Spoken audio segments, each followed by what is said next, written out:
નમસ્કાર મિત્રો, સ્વાગત છે તમારું અમારી યુટ્યુબ ચેનલમાં. મિત્રો, સમગ્ર શિક્ષા અંતર્ગત ભરતી જાહેર કરવામાં આવી રહી છે. સમગ્ર શિક્ષા અંતર્ગત અનુદાનિત નિવાસી પ્રાથમિક શાળાઓમાં શિક્ષકોની ભરતી જાહેર કરવામાં આવી છે, જેમાં માસિક ફિક્સ મહેનતાણું 21,000 રૂપિયા મળવાપાત્ર રહેશે અને વયમર્યાદા 40 વર્ષ સુધીની આપવામાં આવેલ છે.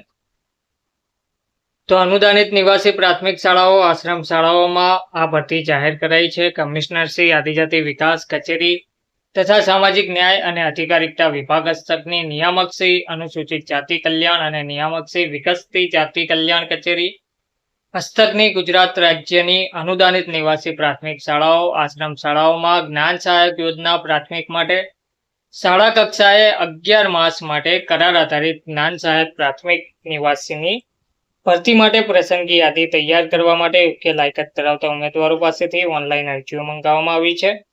તો ઉપર મુજબની જગ્યાઓ માટે ઉમેદવારની વયમર્યાદા ઓનલાઈન અરજી કરવાની છેલ્લી તારીખ સુધીની ગણવાની રહેશે.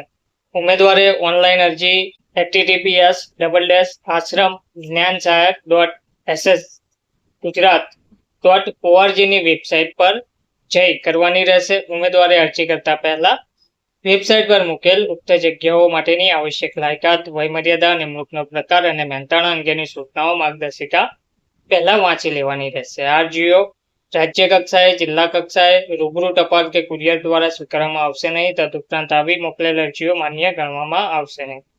ઉમેદવારે પ્રમાણપત્રોની ખરાઈ માટે જ્યારે પણ રૂબરૂ બોલાવવામાં આવે ત્યારે ઓનલાઈન કરેલ અરજીની પ્રિન્ટ સાથે જરૂરી પ્રમાણપત્રોની એક ઝેરોક્ષ નકલ, પાસપોર્ટ સાઇઝનો ફોટોગ્રાફ તેમજ ચકાસણી માટે અસલ પ્રમાણપત્રો સાથે હાજર રહેવાનું રહેશે.